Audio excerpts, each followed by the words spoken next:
Good afternoon, guys. If you are new here, this is South Africa Lately, a channel that discusses South African trending news.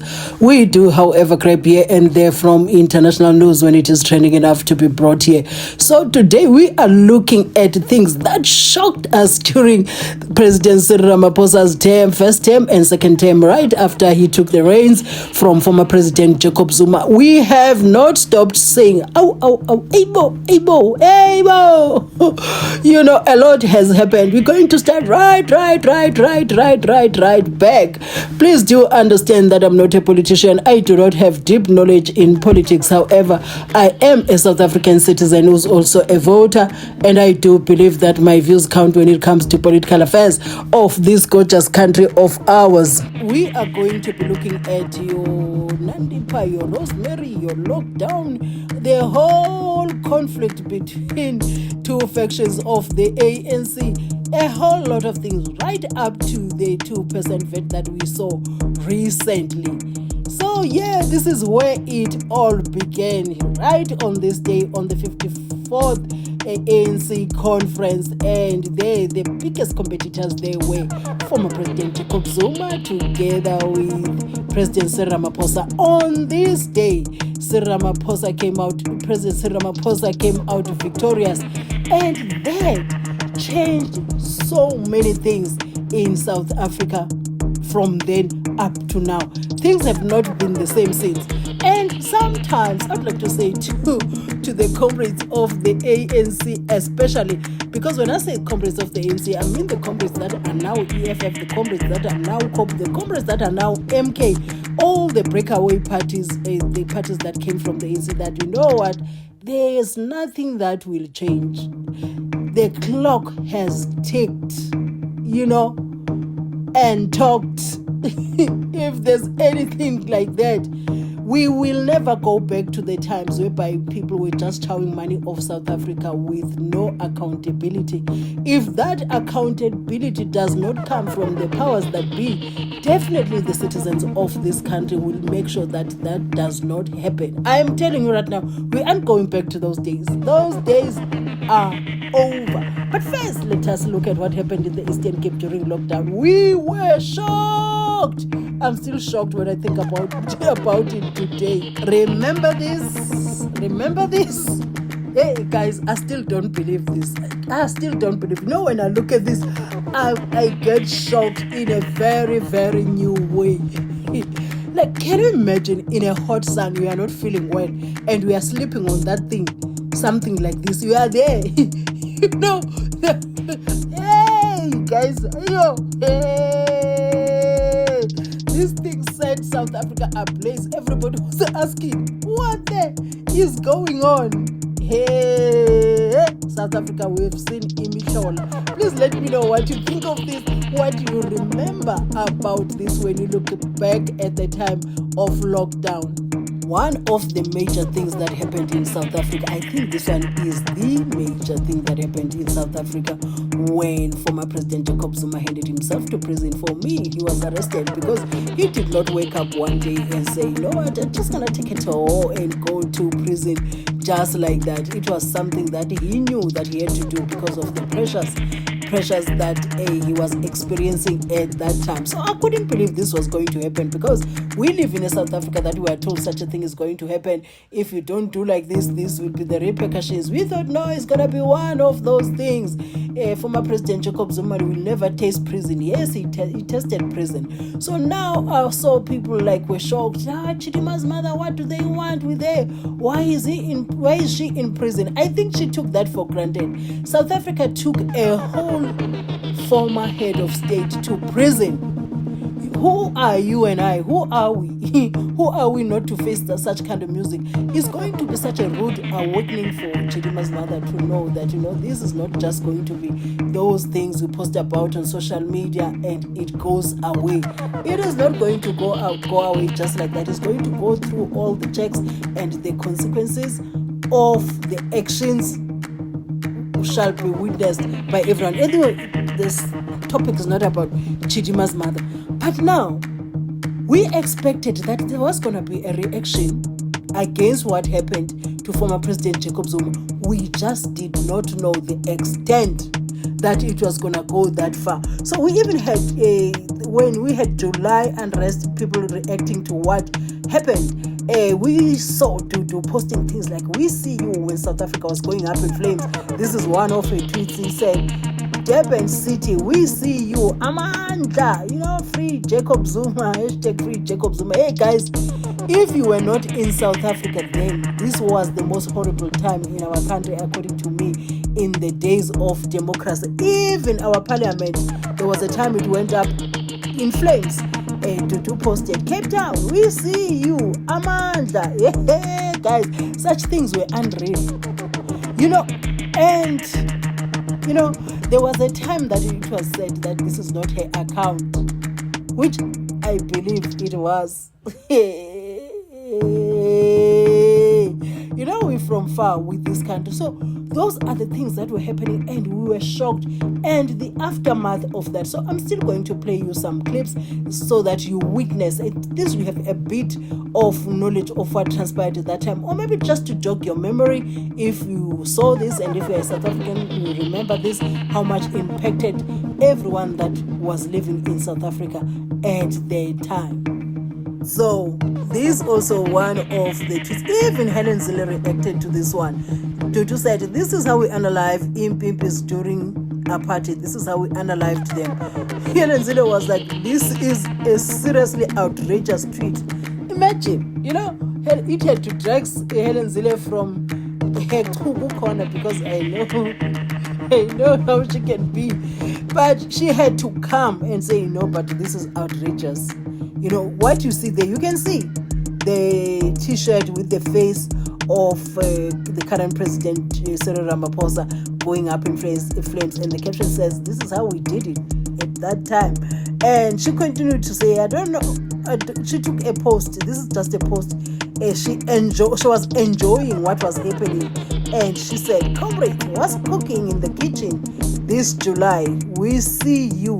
Hey guys, our country was going up in flames. I try so hard not to take political sides with my channel. I criticize every political party when it comes to the time to criticize them comes, and I applaud every political party when the time to just clap hands for them and say, "Well done" comes. But you see this, what Dudu did here, horrible.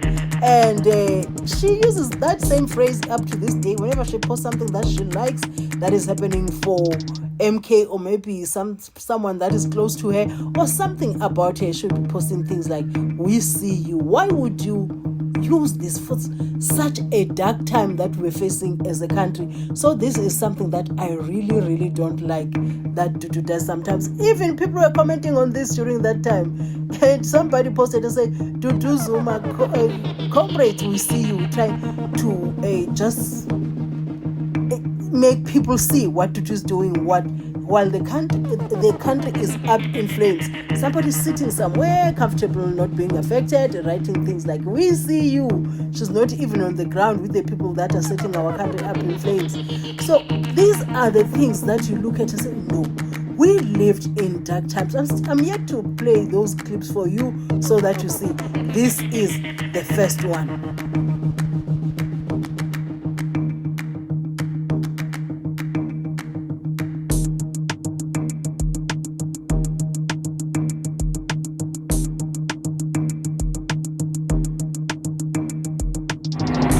Greater Edendale Mall perishing.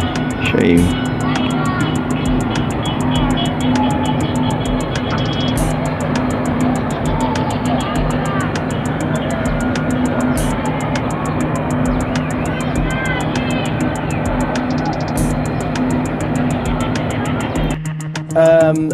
That's the trail of destruction we're seeing. Speak to us about what you're observing.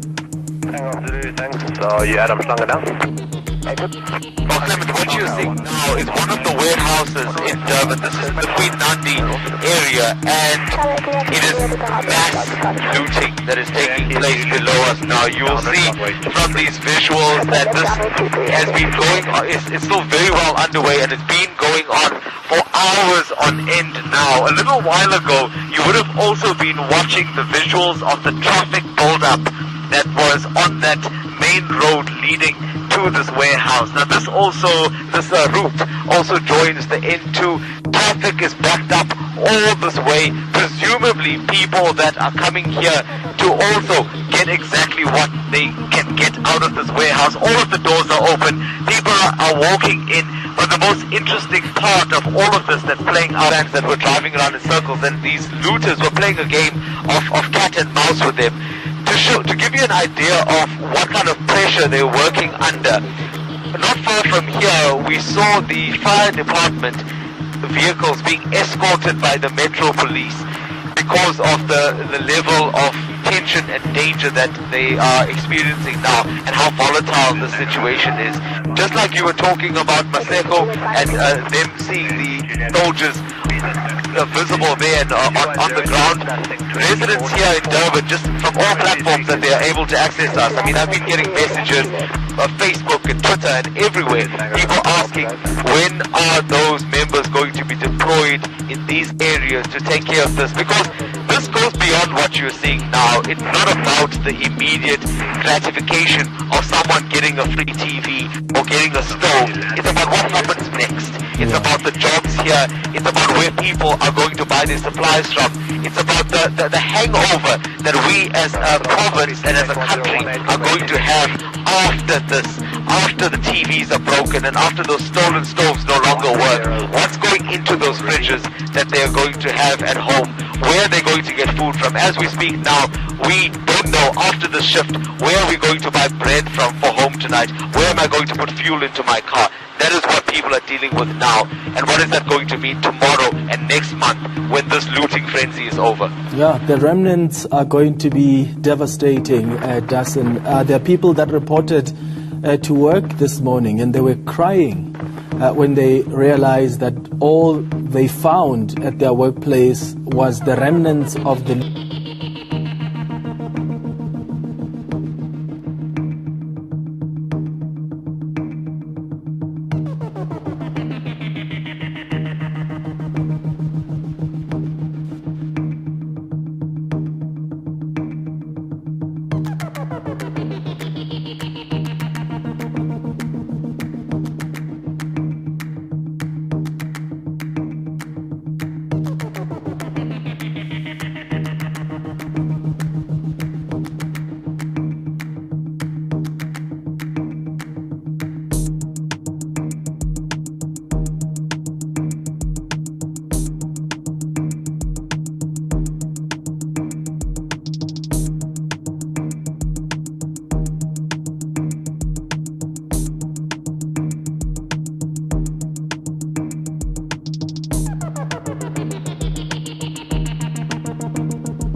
So we've come out to the storage unit just to see how things are, and yeah, this is the state of the place at the moment. Really not great.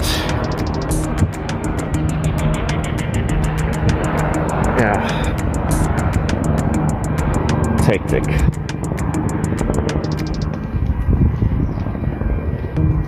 It feels post-apocalyptic, truthfully. I mean, check this car, like, this is just so sad.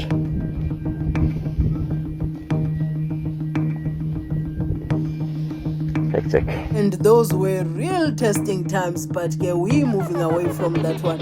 But please don't forget to share your views in the comment section. So we also witness the clash, how, let me not just say the clash and take down of Eskom Khashuri, the former Secretary General of the ANC. That was a pull down, kicking and screaming. Please, let us remember that. He was kicking and screaming, mobilizing the comrades, that look, comrades, we can win this winning against former President Jacob Zuma, the current President, Cyril Ramaphosa. And, yo, guys, let us just watch this. Color, race. Show us one black who's black capital. My message is only simple. Yeah, no, the president has been charged criminal. You will step aside like me.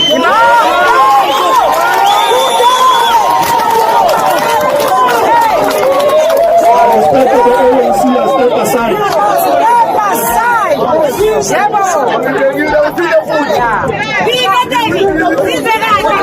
I fully conclude on the case, which in case Yangena, whether it's private prosecution, in the High Court as one is like yesterday. The media doesn't want to say anything about it. But the African black journalist, at one stage they will realize that these people they have been promoting. Bas Aukana one day. Are we paying the foot? Step aside.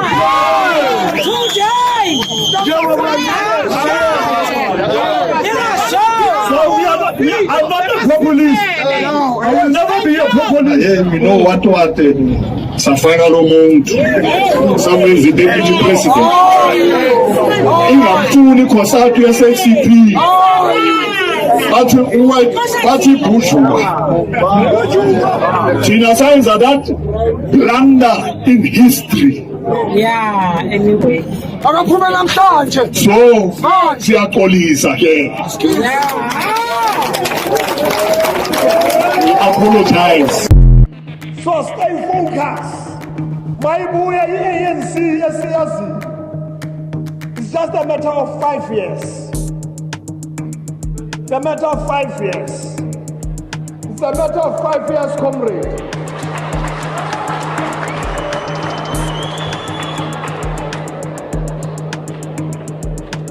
Conferences happen after each and every 5 years. So let's work hard. Let's work hard. There's nobody who can expel me from the ANC. Nobody. Me. I didn't join the ANC asking permission from any leader. So I'm there. I'm here. When I watengisa, when I watengisa, when I watengisa, tengisa ngumkondo wesizwe. When I watengisa, when I watengisa, when I watengisa ngumkondo wesizwe. Ewe mutengisi, ewe mutengisi, wena mutengisi, uziskebengu. Ewe mutengisi, ewe mutengisi, wena mutengisi, tengisi uziskebe. Wena watengisa, watengisa, wena watengisa, watengisa umkondo wesizwe. Tina sitembelesi, tina sitembele, tina sitembele, sitembele umkondo wesizwe. Amandla. Now, comrades. And after that storm, when all was said and done, the fighting, the clashing, all the process that Ismakhashule was processed through was over. He opened his political party. I think the name is ACT. I'm going to share it with you here so that you remember, or maybe so that you know. And now he's talking on the other side now, and you know, you feel pain for the guy when he talks. And somebody said also, if you think Ramaphosa is weak, where is Ismakhashule? You know that statement? That statement was some... President Ramaphosa can be many things. That's why I was telling somebody in the comment section here on my channel that, you know, we can say that we can talk about President Ramaphosa in many things and call him many things, but weak is not one of them. Weak is just not part of his life. Black men, you are on your own. Democrats, you are on your own. Freedom fighters, you are on your own. Africa, awake, so are the days of our lives in South Africa. Africa awake. Life or death, victory is certain. One of the things that we experienced as well was load shedding, 6 hours. Even now, when we are facing this 6 hours and whatnot, the stage 6 load shedding, it's like the ghost of the past has come back to haunt us again. Like, I don't like this.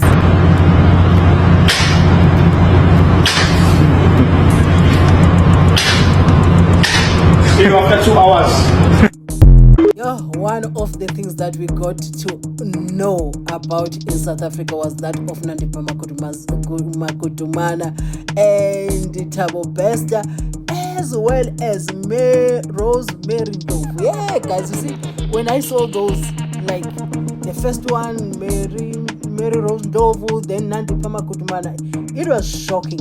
And as for Nandipha, my heart still pains for that girl, because you know she had her life together doing so well until a sweet talking, you know, Thabo Bester came along, and some other people were saying, but how did Thabo Bester get Nandi? But did you hear how Thabo is convincing when he's talking?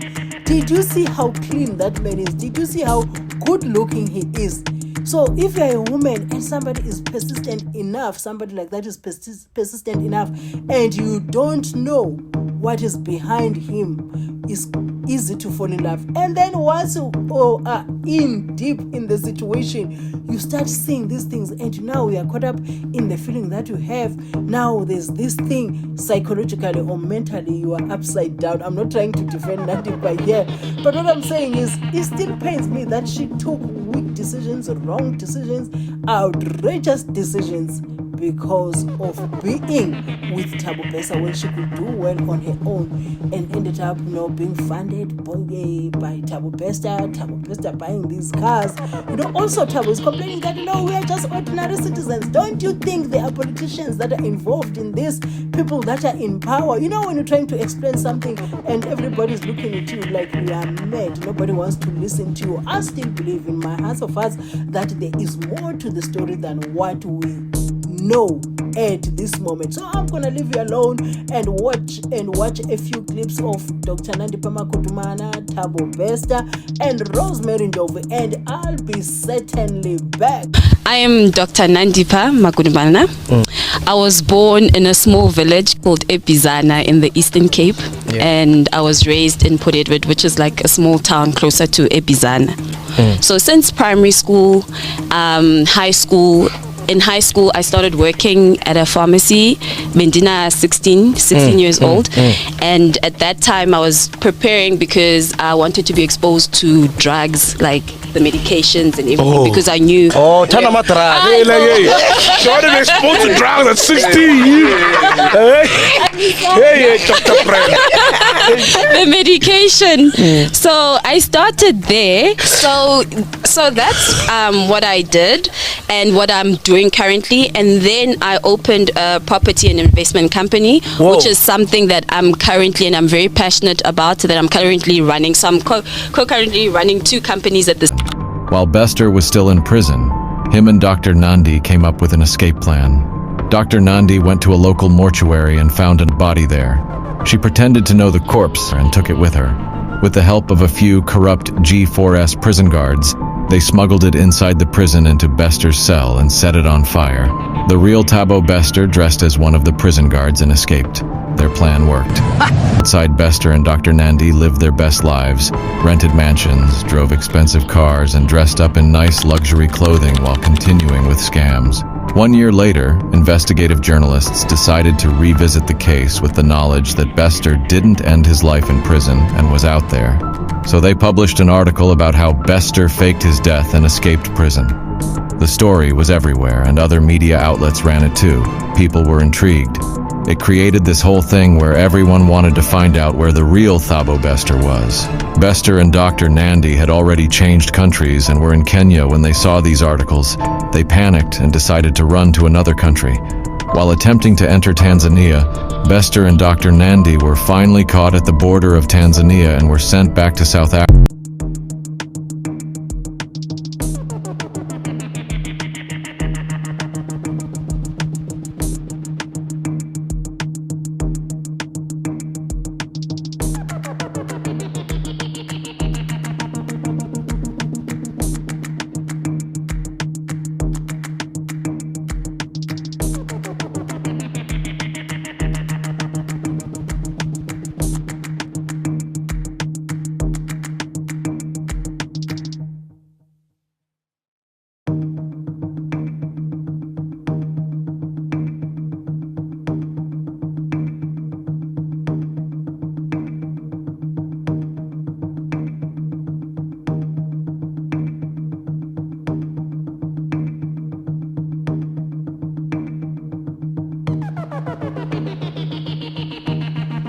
that this thing is much more than just an average people that are working at an institution called G4S that just decided on one day to release me. It's highly impossible for them to do that without political power or other high office involved in this issue. I have been out in South Africa, living my life for a year. I have not violated any human, but I am treated with the utmost, even in the legal fraternity, Your Honor. It's very difficult for me to appoint an attorney. Attorney would cancel brief on the base that say, I don't want to be associated with Thabo Bester because the media will attack me. I've had 5 counsels who told me that I would love to be in your case, but I'll be in the background because I cannot be seen in front because you're Thabo Bester. The media will destroy me and the state will never give me any work. Is that anyhow how I should be treated when I am standing in trial, Your Honor? Is that equal to any other person that is standing in trial?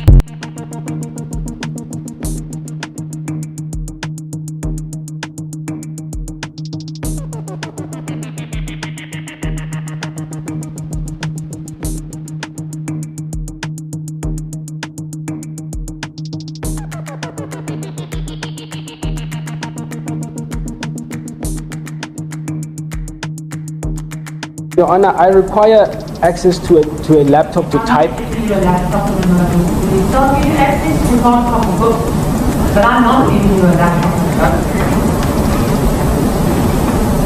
You can have access to one copy. But Your Honor, you haven't even heard my application. You are making a decision up front. But you are not giving access to. For what reason, which constitutional reason do you give to deny me access without hearing my application, Your Honor? That is prejudice of you not to allow me to. Let me talk. You will get law books, Mr. Bester. They are the same books that every jurist in the country, pre a certain time when laptops became the norm, used. I used them when I started practice 30-something years ago. They will give you access to all the information you need for purposes of preparation, both with main application and your defense in the free state. And that is essentially what you want. So you will get access to. Can I finish my application? Can I bring my application before the court? You can make your submissions, Mr. Bester, with pleasure.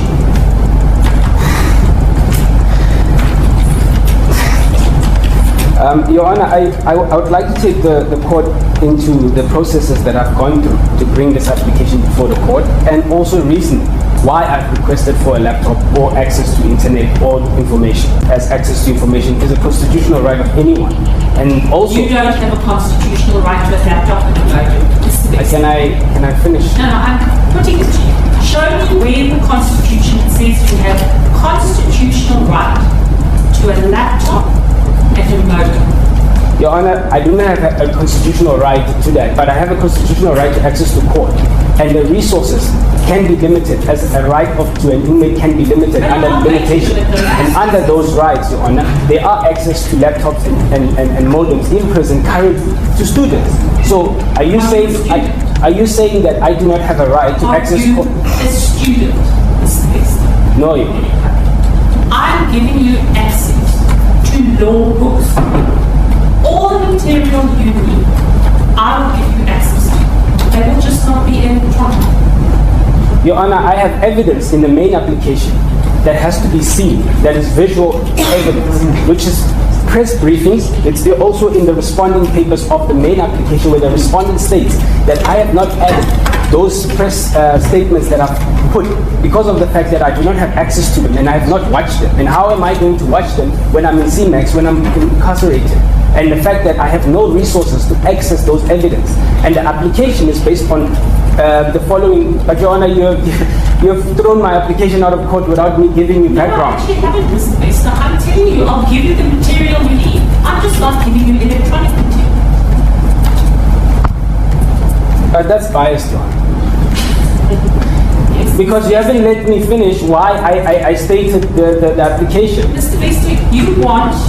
And you are defending the application as the defendant. You are not giving me an opportunity to justice, Your Honor. You are blocking me. I'm putting my submission. You can allow me at least to finish my submission and then throw it out. You are welcome to make your submissions, Mr. Bester. Okay. As I've said to you, I will give you access to material.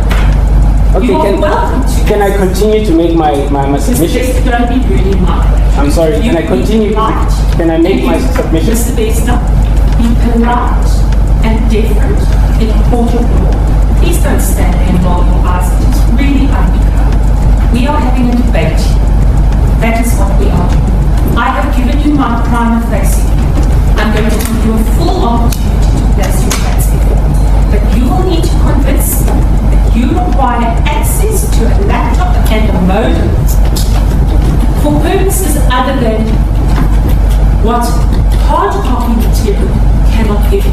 That is in your papers, Mr. Bester. My last point, Your Honor, is that under section... This is your third last point. Let's make it this is the last point. Okay. Section 277 that was cancelled by the Constitutional Court as a death sentence. Your Honor, I say this as a broken man, and I say this wholeheartedly. It tears me apart to see these people in this court, knowing very well that they're suffering for something they do know nothing about. I request that the public, if they are so convinced, and if the prosecution is so convinced that I am the waste of these people's lives, that this section be enforced on a penalty or on a petition. That under the previous Act of Correctional Services, of Criminal Prosecution, Act 126 of 92, that a death sentence be given as a petition, that the public signs a petition and I be given a death sentence, and immediately I will agree to it. So we end this matter. I came here with 80 cars. I woke up at 2 o'clock in the morning. I've been having chains on my feet. My feet are ice at this point. I can barely feel my toes. This is not the way I want to proceed, Your Honor. If it means that this court can accept the petition and the public can sign it, and I can be put to rest, and we can put all this, because I am at peace. I know what I've done. I know what I've not done. I am not perfect. But one thing I know for a fact, that none of these things would exist if there was no backhand of political watchdogs that control the situation. And I humbly ask you, and I'm sorry to have the outburst, but it's a lot for me to take. Really, it's too much, because I feel that it's unfair. It is unfair to be treated and to struggle to appoint an attorney. You find the best attorney in whatever, or the best advocate, but they will refuse brief. It's not a matter of funds, it's a matter of association. And it's not fair. It means that I'm not equal in this court. And if I'm not equal in this court, then it's a waste of time to come to court. Then we might as well just sentence and release these people because they knew nothing. Are you done? Yes. Thank you. I've been forced to dress as such. I am not dressed. These clothes were bought for a purpose to come to court. I had to spend money to look like this. I have clothes in my bags that have whatever branding. I am not allowed to wear clothes that cost a certain amount. I was told that I can't wear clothes that are Louis Vuitton or whatever because it gives the wrong impression. So I am now being forced to follow laws based on an impression, Your Honor. And this is not just one thing, it's several matters and several issues that lead to one person. And this is one person out of 300,000 inmates in South Africa. Breaking news, ex-police officer, appeared at Cambridge Court with God watching. Skirrengo. Quite a dramatic.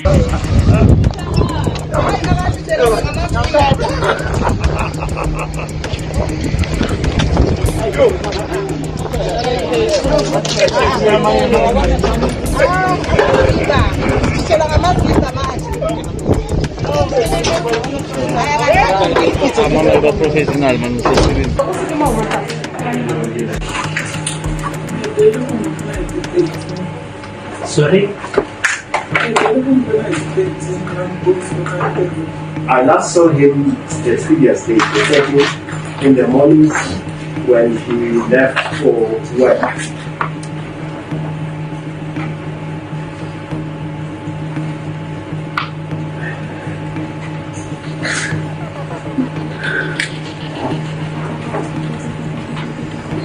Are we in a position to proceed? Are you able to proceed? That's fine. Can somebody please provide her with some water? With some water, please.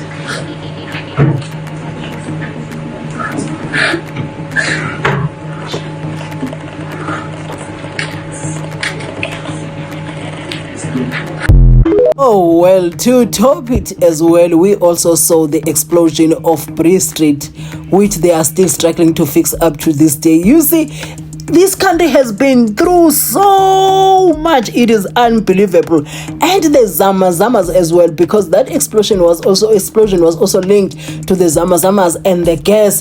You know, I don't remember what finally transpired. Like, what was the cause of that explosion? Was it because of the Zamazamas, or was the gas pipe? What was it? So kindly remind me in the comment section, guys. But I'm just trying to show you that these are the things we went like, oh my goodness, oh, what is going on? What is happening in this country? So this is one of the things that happened at that time. So I'm gonna leave you watching a few clips, then I'll be back.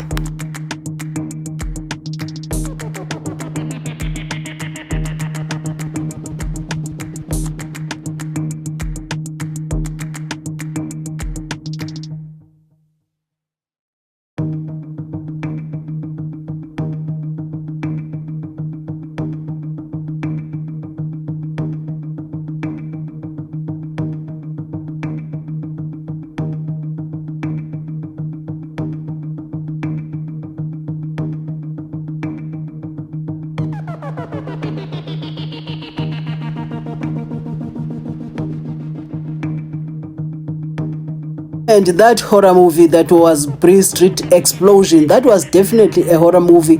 And the explosion of the petrol tank in Boksburg for this truck, because that was one of the things that break my heart. So I'm not gonna be bringing any further footage than this one. So I'm gonna leave it right here, so that one does not end up feeling as easy, and the people that know who experienced the aftermath of this whole thing, I'm not gonna bring that here.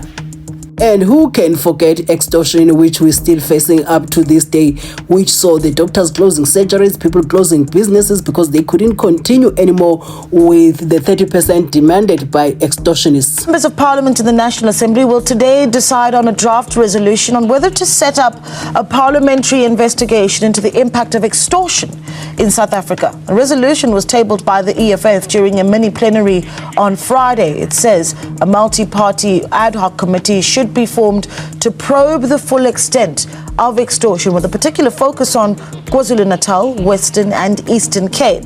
The committee will conduct public hearings with small business owners, civil society and experts, and propose legislative interventions to eradicate this crime. The EFF says it has witnessed the devastating effects of this crime that has led to the loss of lives, the closure of schools, as well as businesses.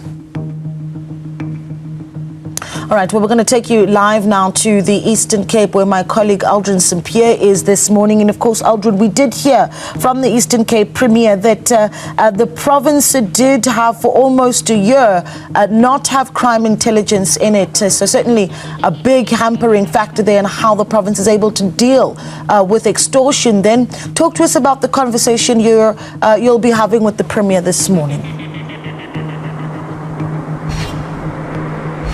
Yeah, a very good morning to you, Naledi. And that's the issue that was raised by the Premier before, that there hasn't been crime intelligence head in the Eastern Cape for over a year. He does say that at least now there is a crime intelligence head, but we also know about the intervention from a national perspective, with the National Intervention Unit as well being here in the province, following these allegations of extortion, as well as the construction mafia. There are a few that have been shot and killed by the police, a few that also have been arrested and being investigated. The police commissioner was back in the province over the weekend giving feedback to the community about the interventions and how far they've come. And remember also that there was the hotline that has been set up by the province for people to communicate and report these cases to the police, anonymously so, because of concerns and issues that have been raised of police being involved in these racketeering syndicates. But on top of that also, you think about, for instance, the allegation that has been made even against the Premier himself by Dalingebo, the king of Abatembu, that Oscar Mabuyane is actually a beneficiary from this extortionist, the so-called Chief Mareke, who was shot and killed last week by the police and in an incident that happened last week as they were following police back to their barracks at the embassy. And yesterday there was a statement that was issued by the house of the so-called late Chief Dalinzolo Mareke, and listen to what they have to say. They say that the Mthatha West Chief Mareke was a dedicated champion of change, tirelessly working to combat crime and drug abuse in our community. And here's the thing about this, Naledi, is that there is a problem with crime. And once people then take it upon themselves to say that we are going to protect this community, but in exchange of protecting this community, we want a fee, the so-called protection fee that needs to be paid, which means that government must have lost control around ensuring that the authority of the state is stamped. And I want to just step out of shot quickly because we are in the second biggest province in the country. It is known as the home of the legends, and behind me you can see the wall of some of the political icons in this country, the likes of Nelson Mandela, the only province, by the way, Naledi, in the country that has given us two presidents, Nelson Mandela as well as Thabo Mbeki. There you have the face of Winnie Madikizela Mandela, Charlotte Maxeke, who dedicated her life to the people, Robert Sobukwe, leader of the PAC, Chris Hani, leader of the SACP, as well as Mandla Makupola. And here is the issue. How does the province ensure that it is able to restore its iconic status as home of the legends? On top of that also, as it stands currently, if you look at the second quarter labor survey that came out, the province currently has the second highest unemployment rate in the country in comparison to other provinces.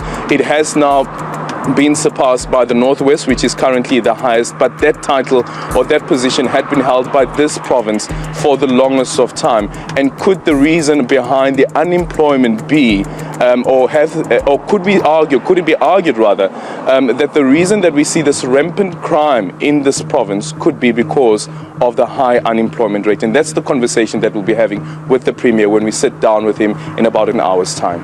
And such an important discussion it is. Make sure that you do join us for that one. Aldrin will be in conversation with the Eastern Cape Premier. And guys, who can forget this one? We also have that situation in the Northwest with the Zamazamas and the police, with the Zamazamas saying, no, we ain't coming out.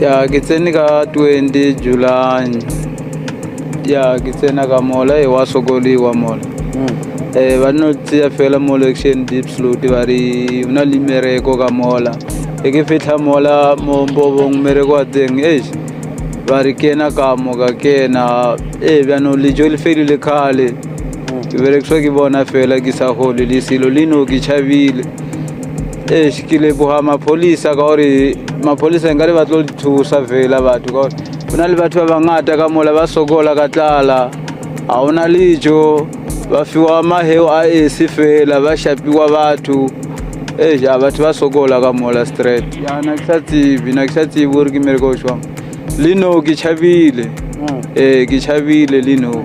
Okay.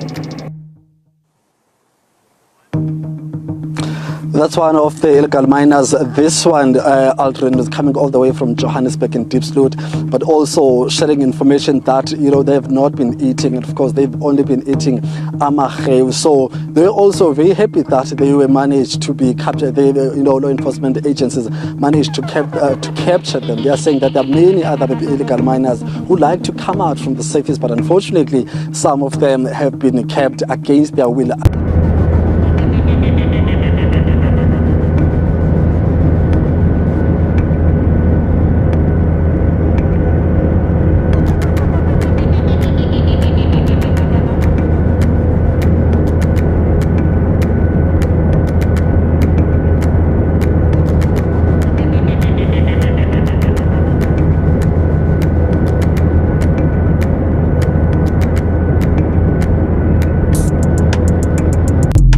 Izizwa njani mfethu? Hayi ngizizwa right.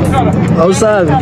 Angisavani sengibotshiwe ngingafanga. Unesikhathi esingakanani mfethu wenza lo msebenzi? 2 weeks and hayi manje sengingenile 2 weeks and 3 days. 2 weeks and 3 days ngiphansi. Lapha ngaphansi. Ngapha ngaphansi. 2 weeks and 3 days. Usuka phela. eZimbabwe.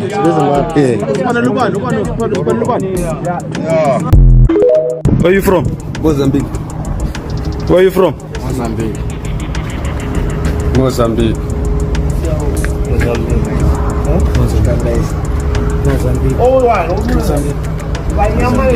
You're all from Mozambique. Shaft. Bantole shaft bani? Huh? Shaft 7.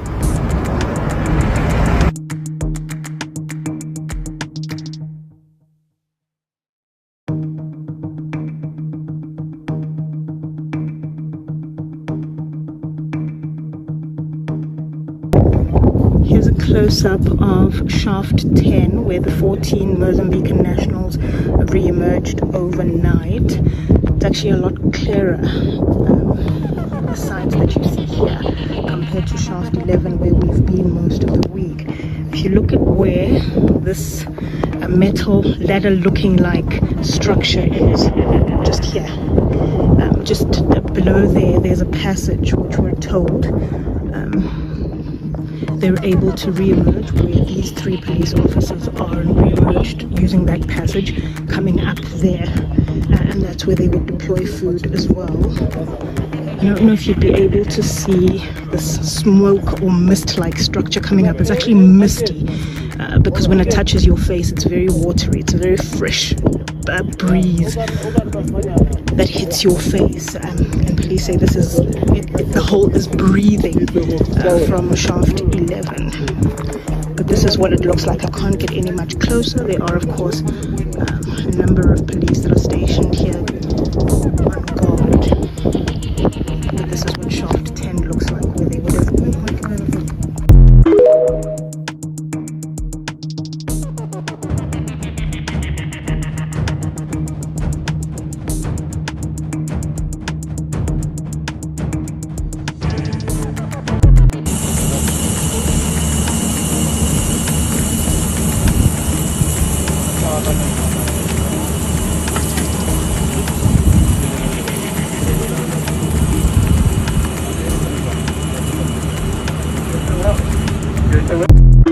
Guys, do you still remember those guys that they were claiming which they are trapped underground in the mine in Stilfontein in the northwest? So here's the situation. Government who hired this equipment, it costed the government around 5 million to rescue those illegal miners that they were trapped underground in Stilfontein mine. So the police are saying Gucci, they are not leaving the vicinity, or they are not leaving the area until that big hole is sealed and they get confirmation Gucci, there's no one underground. So guys, since from Monday night, SAPS, they started their rescuing of those illegal underground miners, of which they use this cage here at the bottom. So the total number of people that have been rescued so far, starting from Monday, is 246. And then the certified bodies that have also been rescued by that cage, it's 78 people that were certified dead that have been brought to the surface. So here's something that is interesting about the 246. So out of the 246, 128 people are coming from Mozambique, 80 Lesotho, 33 Zimbabweans, and then 5 are South Africans. So nifuna umtshela ukuthi South Africans, since ihlala la South Africa and having the mineral resources and everything, kahle South Africa lekusinge yethu. Because if you calculate the whole number of the illegal miners that have been rescued or that have came to surface, it's almost like 2,000 people that have been brought up to surface. 26 the 26 people out of the 2,000 is South Africans. So it means that 1,970 something it's illegal miners or illegal immigrants in this country. So in South Africa, see you too, guys. Like my question comes in ukuthi show what it in South Africa asikhoni ukuzenzela izinto, or we can't manage our own mineral resources. Or like Tina, in South Africa, we are waiting for government to provide for us as Konugu Zule. Abantu baze basuke from outside the country and come and hustle in our own country. Sivila pangaleyo ndlela. Are we that lazy as South Africans? Yabona ngabe that 1,900 people is South Africans and then 26 of those people it's illegal immigrants from other countries. I understand. No, South Africans are hustling because of they are using their own mineral resources. But those mineral resources, guys, they are not benefiting the South Africans. So some of the kingpins were arrested in Stilfontein, and then this is some of the guns that they were recovered underground that they were used by those people like those kingpins. So like this the whole process, it was a disaster because of they also discovered about 52 million rand. Yeah, 52 million rand underground there. So it means that if ever the government spent 10 million and then Batole 52 million, then they've got a profit of 42 million. It's not a loss for the government. Also, there's a lot of things that they discovered there, gold and some of the equipment that they are using to process the gold and the platinum. So yeah, guys, good is still Fontaine, but the police are saying they will never leave the area until that hole is sealed. So South Africa, see like South Africa. I don't see Uguti South Africa. South Africa Tina as South African, we wait for government to provide for us because as Konugus Zulela. Can you imagine 52 million rand found with illegal miners underground? Yes, I know you have watched that, and please share your comments in the comment section. It is hectic, all happening under the presidency of President Cyril Ramaphosa, but illegal mining started many moons ago and they allowed it to reach this level. So okay guys, what I also like talking about is the formation of MK. What a history to tell, what a story to tell, what just something huge to tell, because it changed the political space forever and is going to forever have a mark on the ANC's face. It's not going to end right now. And this was a result of the arrest of former President Jacob Zuma and him being removed, him being impeached and all of that. So people of KZN were like, because this thing started in KZN, yes, they are spreading all around the country now, but it started in KZN. They have problems, but the party is still standing. So these are the things that happened. I was like, yo guys, and he damaged the ANC. So I would like to watch the now mighty MK that we saw here. They are facing problems, but this is the energy that we saw in less than 2 years ago, and we were like, what is going on? LKM Hinamash, PKM Hinamash, Stalin Rokan and Godwin, to Black Chill, Hamas, to Bolo Chamul, Haz. We are running and shooting. We are climbing and shooting. Hama Pinagan, Hama Soom, Hama Pinagan, I'm sure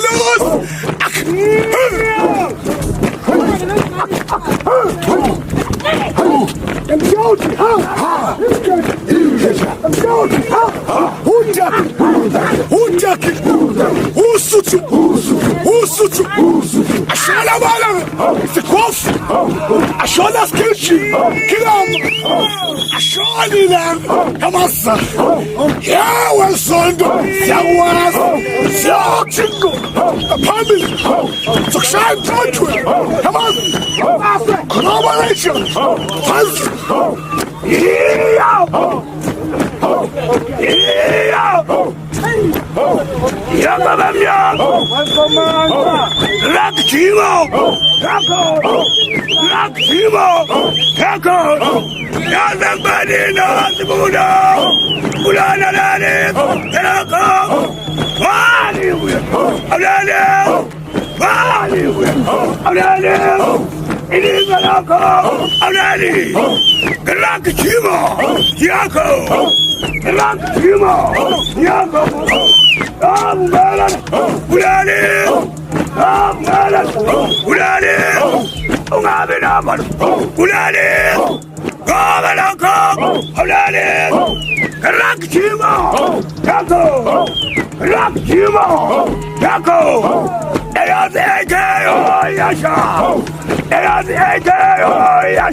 Inapopangani aivulinde PKM Yasha PKM Yasha Ishan Godwin Ulali Ishan Godwin Ulali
And when all this was happening, the ANC was busy with the normal gimmicks, political gimmicks, no changing of the way they do things. They were sticking to what they know. You know the song, Come Duze, was the other year they were dabbing. The other year, I don't know what they were doing.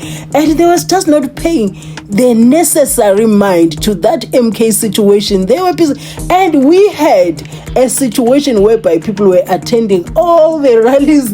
The ANC rallies were packed because there would be entertainment there and whatever that would be there. Maybe food, I don't know, I don't remember. But what I know is that people used to pack, whether it's an EFF event, ANC event, MK, whatever political party that was there, people were attending, having all the fun, enjoying free concerts.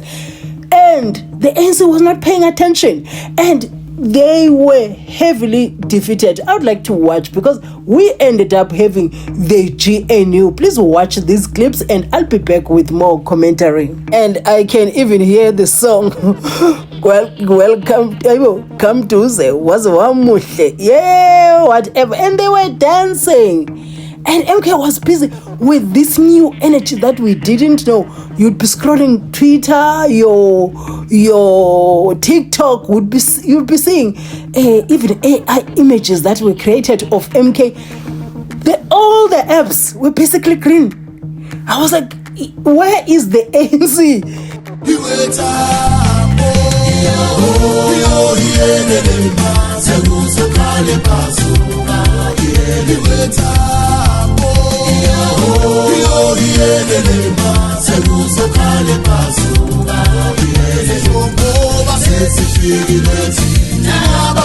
Anta awethu uzoyithola kanjani uhlele khoneni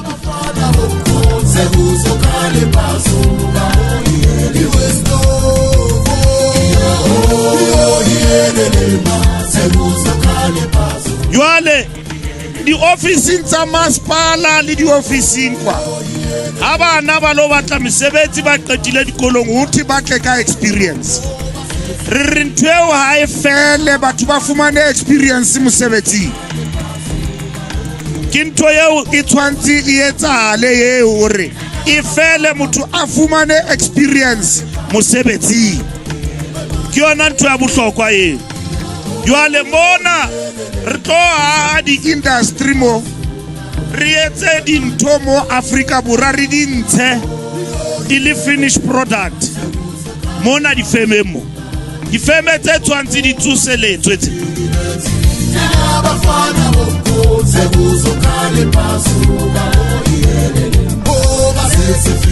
No, we don't want to say anything about the Concord judgment. Our position is very clear. We were shocked by President Zuma's stance of weakening the liberation movement. We have come to terms with that. He himself and only himself can explain that at the right time why he took that decision to put us and our revolution in a precarious position, depleting the base and all of that, and the support base and so on. But we soldier on. We talk to our people, we go door to door, we engage them, they talk to us, they tell us about their grievances and all of that. And then we move out of areas and many other areas having understood what are the important things that affect our people and that need to be corrected by the ANC. And just like that, we had the GNU because the ANC were heavily smacked by the MK party, the newly formed MK party, all because KZN people love former President Jacob Zuma so much. They were like, no, we're going to rescue this man, we're going for that 2/3 majority, as Nkamalo used to say.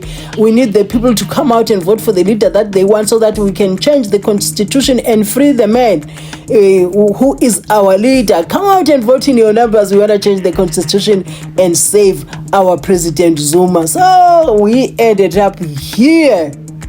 It is the least bad option. Of all the options on the table, yes. Because let me put it to you, the other alternative is having the ANC, EFF and MK.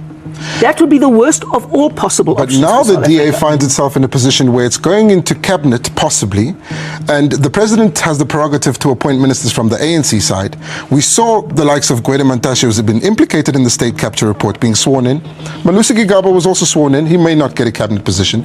But will you accept having to share a cabinet now with people implicated in the state capture report? We'll certainly accept the justice portfolio if we can get it, because then we can do something about the state capture report. You see, the important thing to realize is that we were very strategically careful, that we would never be caught in a situation where we were merely there propping up an ANC government. We had to have meaningful power.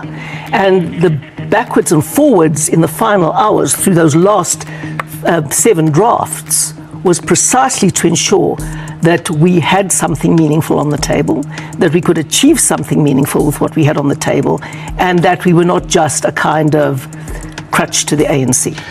And the UDM were raised during the negotiations, but definitely not the PA. But, you know, it's not about the PA per se, it's about the principle of this issue. They haven't consulted us, and the ANC must realize that they don't take all the decisions anymore. They didn't win the election.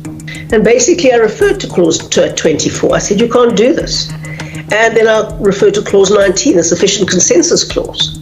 So he says he'll get back to me, but I'm still waiting for that. We stand as the legitimate representatives of our people, continuously renewing and strengthening our movement to uphold the will of the people.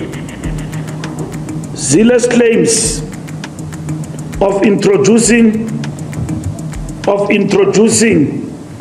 public-private partnerships to South Africa are nothing short of ludicrous.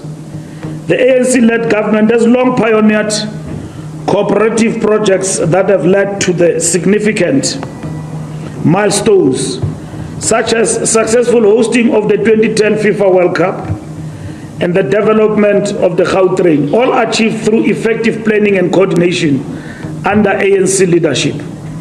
To suggest otherwise is a transparent attempt to hijack the legacy of ANC-led governance for a party's political gain.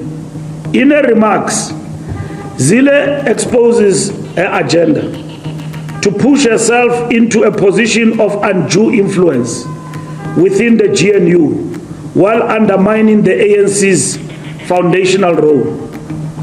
We need to make it very clear. If the DA want to leave the GNU, it's their call. They can leave tonight, they can leave tomorrow. Anytime they want to leave or they wish to leave, they can go. This divisive narrative lacks both historical truth and relevance to our current transformation efforts. Her intent is clear: to delegitimize the ANC's leadership and derail the transformative projects that are central to our national democratic revolution. However, these tactics will not deter us. The ANC remains resolute in delivering on its commitments. And MK was like, no, we're not about to remove our foot on people's neck. Now we're going for the EFF. After we took their 3% in KZN, we're going for their neck now. We're going to be taking their top leaders for them to come this side, which saw the departure from the EFF, your Dalimpofu, Floyd Shivambu, Busisiwe Mkhwebane, and I think a few more. But I would like us to watch a few video clips, a video clip of Floyd Shivambu when he was leaving the EFF and when he was talking and singing on the other side. People are not here to play, hey? So the letter says, greetings, Comrade President. The chairperson of Ward 44, Johannesburg, has informed me that my membership of the EFF has lapsed. And I said, please be informed that I will not renew my membership of the EFF in Ward 44, which is one of the best performing wards in Johannesburg region. I also request to resign my position as Member of Parliament and all positions in the EFF. I will only do so after receiving a go-ahead from the organization, because it is the EFF that deployed me to Parliament. I cherish and appreciate the work that we collectively did in the EFF and building a formidable organization. I believe the aspirations and vision contained in the organizational redesign document of the EFF can still be achieved. That the visions that are contained in the organizational redesign document of the EFF can still be achieved, and that I believe so. That my non-renewal of EFF membership is not a vote of no confidence in the organization, but a revolutionary act that will allow progressive forces to unite and work towards the agenda for progressive and revolutionary change. I have never in my service of the organization acted outside its democratic and revolutionary decisions, discipline and practice. I have served with humility and discipline.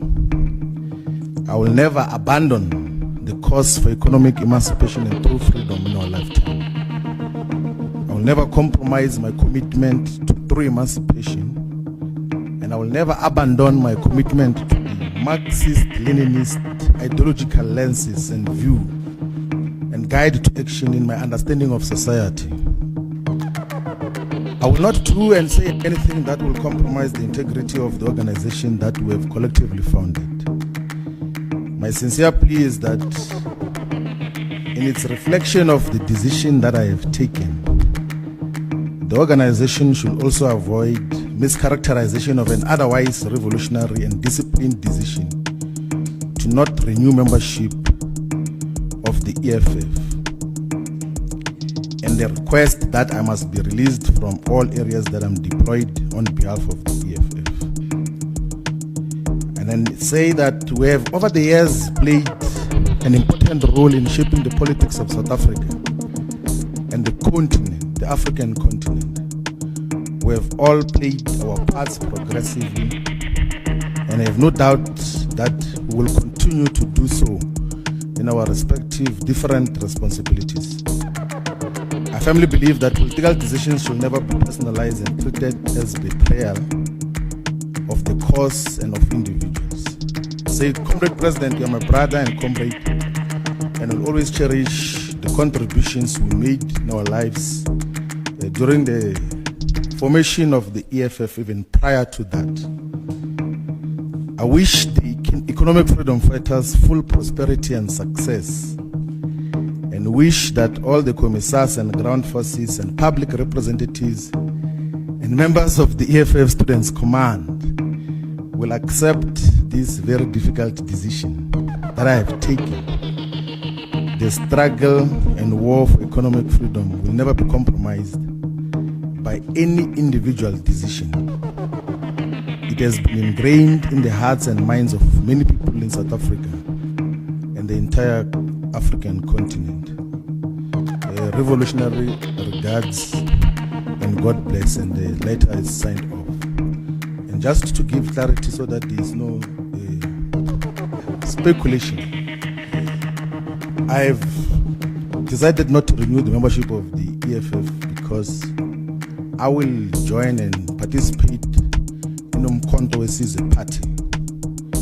I am not going to speak here in Winnie Madikizela Mandela House as to what is the basis of that, because that will be tantamount to campaigning already for Umkhonto Wesizwe party. So I'm going to be actively involved in Umkhonto Wesizwe party and shape its direction and the politics that are obtaining today in South Africa. So that is to end the uncertainty or speculations that have been obtaining in terms of what is going to happen.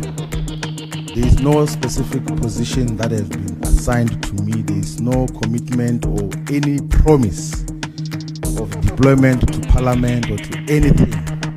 It's a decision that I have taken, and I think and believe that it will add meaningful value to the progressive and revolutionary politics that must be pursued by all the progressive forces in South Africa. Thank you very much. I agree that we should unite all the progressive forces into common agenda, because this thing of small unviable political parties is not sustainable for the future of black people in South Africa. It's not sustainable at all.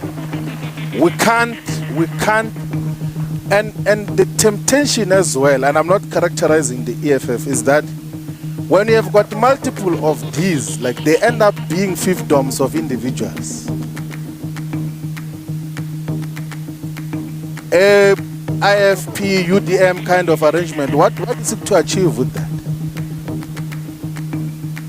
When all of us can set aside our very strong egos and say, I don't have to be a member of parliament, I don't have to be a deputy president.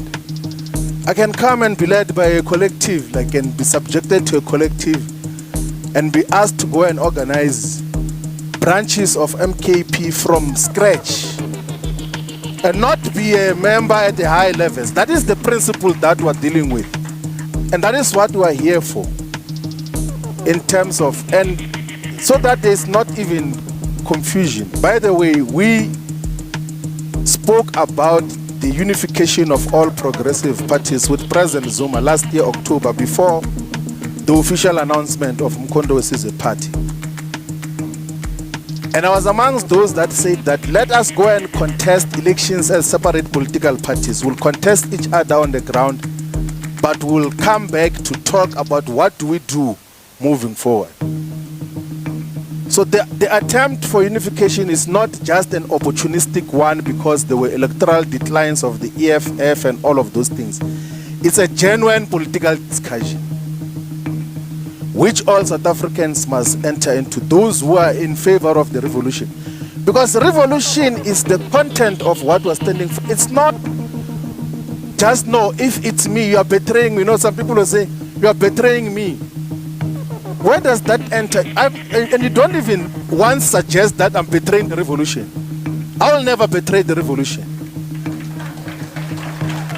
Because we're not in the business of trying to please each other's egos here. We're in the business of building a revolutionary movement that is going to emancipate the black majority and Africans in particular, and we're unapologetic about that. That is what we stand for. And President Zuma, when he was inducting all of us yesterday, he says that we might be friends, we might think we're friends, but friendship won't apply here. If you do not do these things right, you're going to be taken care of appropriately. Some people were asking me that what is going to happen because in MKP leadership changes every week and all of those things. What if they change you? I said, like, if I'm removed as national organizer, I'm going to be a member. And if I'm removed as a member, I'm going to be a volunteer and put posters even without the approval of the leadership. I'm not here for opportunistic purposes. And that is what we are all about. I think all of us, all the progressive forces, let's unite and build this movement. There is no dictatorship, there is political discussions. In all the times that we have got to interact with President Zuma, he has the patience to have political and ideological discussions to persuade people about how to move forward. He does not stand to subjectively gain anything out of that. It's not like he's subjectively going to gain anything out of it. He had said that let's unite all the progressive forces so that we can build a solid movement that will take us forward. Otherwise, the other things that are said are not worth responding to. We're going to go to the ground.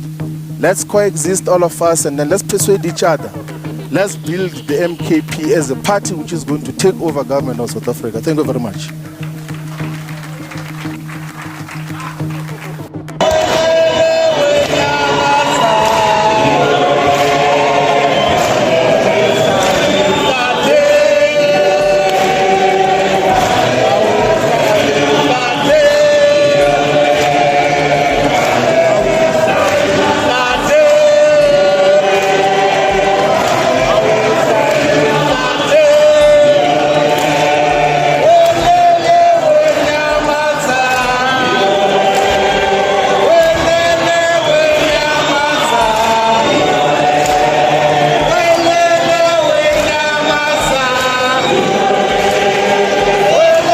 And as Floyd was singing "Hello from the Other Side," Ndlozi was silent, very silent, while Julius Malema was losing his mind everywhere, accusing him of many things, accusing others of many things.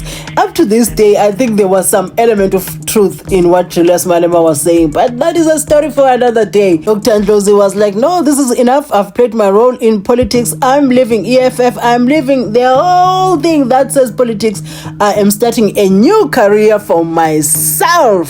To the EFF, I've left party politics. EFF is a political party. I have handed over my resignation as a member.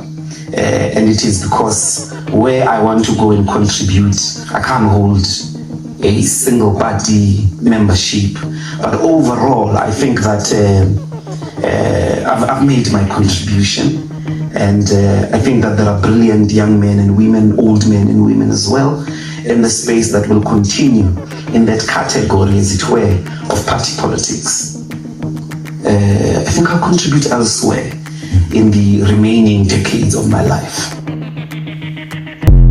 I will be, from the 3rd of March, the new host of Power Talk from 9 to 12 on Power FM, and I'm looking forward to all your contribution. Nah. Who can believe the woes of the BELA Act that saw the Democratic Alliance threatening to leave the GNU, with Fikile Mbalula saying, you can leave if you want to, nobody's stopping you, the door is open. Yay! Guys, we saw the Minister of Basic Education saying, I am not attending anything that involves BELA. I am sitting right here in my house. I ain't going in anywhere. Yo, that was some commotion that threatened this GNU big time. My fellow South Africans, on the 13th of September this year, I signed into law the Basic Education Laws Amendment Act, now known as the BELA Act. This act is vital to the transformation of the education system in our country. The act is an important part of ongoing efforts to build an education system that is more effective and more equitable in line with the precepts of our Constitution. The BELA Act continues the work that has been done over the last 30 years to ensure that all children have an equal access to quality education from their early years and throughout their schooling. All our children must be in the same classroom and taught by the same teacher. What's wrong with that particular proposal? What's wrong with that particular proposal? That the language of teaching must incorporate all 12 languages, that there must be no language that is excluded. What's wrong with that particular proposal? So we are here to protest against the BELA Act, and it's basically about the right of mother tongue education for those who want it. There has been significant progress in rolling out mother tongue education, and we need more of it. We don't need less of it, especially in a country such as South Africa. So that is the pressure we're putting today. I will fight for Afrikaans, and we're going to fight for Afrikaans, and we're going to fight for every other language. All languages should be equal. And there was this land expropriation thing. You see, that one has caused a stir in South Africa, and it was used as a tool by Donald Trump and Elon Musk to fight their own battles in South Africa against the current government. So, guys, that was the worst commotion ever, and proving Julius Malema right about AFRIFORUM. Can you believe it? So AFRIFORUM is the embassy of the USA. If you want issues to reach USA, go to AFRIFORUM. Then you shall get a proper response. But otherwise, AFRIFORUM is nothing to us. We're not scared of AFRIFORUM. We're continuing business as usual. A few moments later. Issued a statement asking Donald Trump, and you're saying that you are going to write an official letter to the United States government to to request that the punitive measures that President Donald Trump wants to introduce against South Africa, and I quote, should rather target senior ANC leaders directly and not South Africa's residents, end of quote. You are basically asking Donald Trump to target ANC leaders. What does that mean for our country? Because this is the leaders of our country you're talking about. Yes, it means when you push through destructive policies that are going to harm South Africa and regular South Africans, you should face consequences for it. We want the international role players to target with sanctions South African politicians that push through evil and destructive policies, not to punish the citizens of this country, and that has always been AFRIFORUM's stance. As I said, we have the receipts to prove it. You can go through all of our stances on this issue over the years. It's always been punish the politicians that are seeking to push through policy for their own personal agenda and their party's own agenda rather than for the good of the country, and that will bring about the change that's necessary in South Africa. AFRIFORUM does not want to see the citizens of South Africa punished. We are already punished enough by the destructive laws that this government recklessly pushes through. We don't need more punishment. And there was a beef between South Africa and Rwanda, specifically between President Kagame and President Cyril Ramaphosa. President Kagame going on social media, or Mrida going to the media to be like expressing his anger and frustrations against South Africa, and the beef came in. I was like, what is going on? Our soldiers are there to protect according to SADC and whatnot, SADC and AU. Why are you complaining? Why are you targeting South Africans? What is going on? Then I heard that, you know what, this is the president that once put a spyware in our president's phone. Like, yo, why? There is a lot that was happening, and Kagame said, you know what, those threats, those threats. And South Africa dares even issue threats about what is likely to happen after that, and so on and so forth. Of course, we will see what threats they are talking about. Maybe they should have done that exactly for which they have been issuing threats. They should have done it to clean up the mess in Eastern Congo, or to fight back those who have been trying to clean up the mess. So then you have the whole international community just confused. They talked about Rwanda, they talked about the Nairobi process. Honestly, even here, maybe you will help me understand what all this means. The processes became an end in themselves, and the people leading these processes became more important than the results of the processes. The Nairobi process became a Uhuru process. Then the Rwanda process, it's like you can't say anything that will displease President Lorenzo. Definitely, this does not help deal with such a serious matters as we are faced with today. That in the end, just because they can't be addressed, we have such a situation that, like we have now. And if anybody, and above all, I don't understand how Tshisekedi keeps thinking that he will resolve the problems to do with rights of people militarily. Kill them, shoot them, bring in forces that are ready to help, like especially Burundi. Well, I don't know whether that has been helpful for the last few days or weeks. They have been doing that. So I want us to, Chairman, Your Excellencies, I want us, whatever we are saying and whatever we intend to do, we capture the context rightly. And lastly, the shocker, I think this is the last shocker for me, but you can remind me in the comment section the things that I forgot or the things that I have left out intentionally or unintentionally. So recently, the budget speech had to be postponed. Because why? Because the government wanted to increase VAT by 2%. Silala singatyanga kungoku. Like, what is going on? That was a mess with Julius Malema. All the political parties went on a crazy mode and accusing the speaker, accusing the GNU, accusing the ANC, accusing Ramaphosa, and totally agreeing with the DA and Steenhuisen and Helen Zille. Could you believe that all the members of the Black political party, even the ANC members, were like, no, this is not happening. Why do you want to burden us further when we are already burdened? This is unprecedented, and this is not a practice that we want to set for this parliament. It is going to be your legacy, Speaker, that during your tenure, Parliament could not debate and adopt budget. We are saying to you, you are denying this body an opportunity to be receiving a budget, debate it, accept it or reject it. You are now subjecting the budget of South Africa to party politics when the budget is supposed to be above party politics.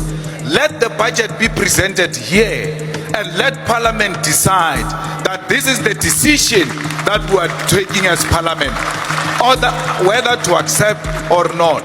You cannot come here and say confidently that the parties in the executive are not agreeing. What is that?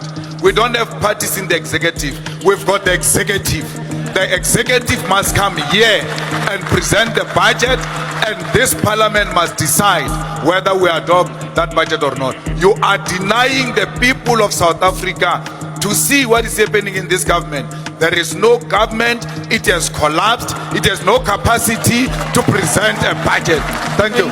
Thank you very much. We have noted your view, Honorable. Yo, okay guys, so this is my story. It's the longest video that I've ever made, and I think I would like to believe that this is the last video that I've posted like this. I don't want to post any video this long ever again. But if you happen to watch up to here, guys, thank you very much for watching my videos. I really appreciate it. And remember, once we reach 5,000 subscribers, I'm gonna be on that camera to show respect and that I care that you are here being my subscriber. So guys, I'm really looking forward to being on camera so that we talk strongene ubuso nobuso yaqonda sakwazana bhede.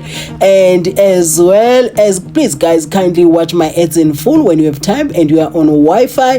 And please guys, it really goes a long way. Nibe nemini emnandi.